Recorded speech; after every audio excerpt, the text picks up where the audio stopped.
So basically, like when I be going up north and stuff, and I be gone from like Genesee County, like everybody just always be saying I be hiding or whatever. So when I come home, I be like, I'm never hiding. Y'all just don't never be nowhere that I be at. Mm-hmm. So I'm going down Saginaw Street, and I just so happen to be by Burston, and I'm showing where I'm at. If you go look on my page, you will see it. It's muted, but you see me showing like the camera where I'm at. But the night before, okay, so let me back up. Because the night before, when I was on the drive home, um, I was trying to be peaceful, but I ended up saying that I made a post that said,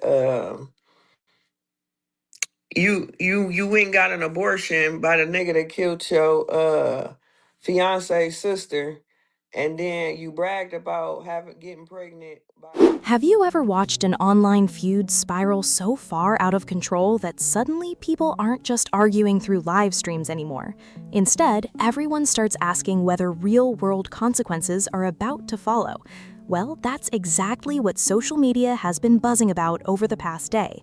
A situation involving Shalita, Nigeria, and Claressa Shields has exploded online after a series of live streams and public statements left viewers trying to piece together what actually happened.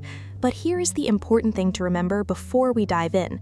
Everything we're discussing today is based on public claims, live streams, and social media posts shared by the people involved. Many of these allegations have not been independently verified, and all individuals mentioned should be presumed innocent unless proven otherwise. With that said, let's break down why this story has everyone talking. According to Shalita, people have been accusing her for months of avoiding Flint whenever tensions between the parties started heating up online. She pushed back against those claims during a livestream, insisting she wasn't hiding at all. Instead, she argued that people simply never happened to be where she was whenever she visited the city. To support that point, she claimed she even showed followers exactly where she was through social media while driving around town. In her view, this was her way of proving she wasn't avoiding anyone. But as many viewers pointed out afterward, nobody expected what allegedly happened next. I'm like, okay, cool. So I start walking towards the field. She like, I ain't getting in no field. So I tell her, just come to the middle of the street then. She like, no, come here.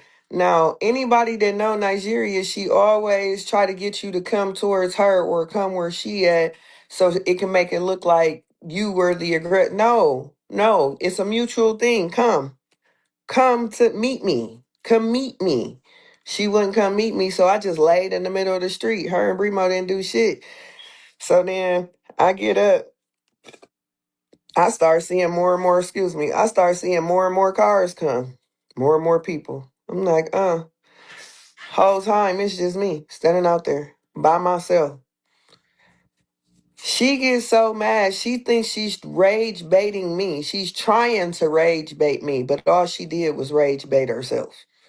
Because she took a razor blade out of one of her pockets and got to stab in the car after a fortress of people crowded around her and walked her to the car. Wait, Like it was literally the car that you were driving, the rental car. correct. Okay. She had a fortress of people around her. And she kept saying, I'm right here. I'm right here. Girl, no, you're around all these people. Like, come out here if you wanna really squabble. And everybody like, why didn't you just swing her? She had box cutters in her pocket. Like, what? Who finna do that? Like, I like my skin and I like it not sliced up. It ain't been sliced in all these years. We ain't finna do that.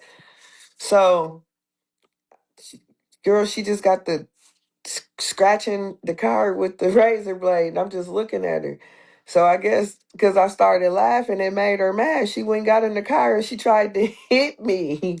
And she ended up running her own cousin over and smashing her into a car. And I think she broke her thigh. Huh?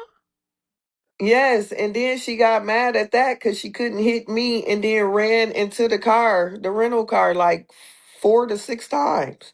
Hit it twice in the back, hit it twice on the side, busted the window out of it. She did a lot of stuff to that rental car. Wow. So she might And then, end her ass up in jail. oh, she's for sure going to jail because charges is pressed. I called the police immediately and told them some crazy ass shit so I could get them there immediately so I could get a police report. I wasn't playing. Police take too long for police reports if it's not urgent. They not gonna come. So yes, I know how to get the police there. Got they ass there, got a police report, took that car right back to where it came from, got a whole nother rental. Interestingly, Shalita said the real spark may have actually happened the night before. During another live stream, she acknowledged making a controversial social media post aimed at Nigeria. The post referenced deeply personal topics that quickly became the center of online discussion. Almost immediately, screenshots began circulating across multiple blogs and reaction channels, with thousands of people weighing in. Some believed the post crossed a line, while others argued it was simply another chapter in an already bitter exchange that had been building for months. Regardless of where people stood, one thing became clear: the tension between everyone involved had reached another level. Oh no, no, Nigeria called Claressa trying to tell Claressa like come get like you need to get your cousin. And Claressa telling her like you got your own problems with her. Like your problem ain't my problem with her. She like that it's not that's not how that's going. Mm-hmm. Which she's right. My Nigeria tried to make it seem like I got a problem with them being friends. No, I don't have a problem with y'all being friends. I got a problem with the fake ass relationship as a whole. Because Nigeria used to troll her. So now where is it that you just come from that you just so and loving now towards her? Like, no, what is your ulterior motive? Like you got one, and I know that's why I'm like, this ain't no real ass friendship, and I've been saying it forever. This ain't got nothing to do with like that. This is just how I feel. But the problem I've had with you is a problem I've had with you for years. You don't know how to shut the fuck up, mind your business, and you always sticking your nose in somebody else's stuff, and you be trying to sweep around other people's porches. Whole time you got a mile high of trash around yours, like somebody won't come sweep and air out your business. Leave me alone. As the conversation spread online, many viewers wondered whether the situation would stay confined to social media. After all, internet drama often burns hot for a day or two before eventually fading away. But according to Shalita's version of events, that isn't what happened here. She claims that the following day she encountered Nigeria in Flint, where what had been an online dispute allegedly became a face-to-face confrontation.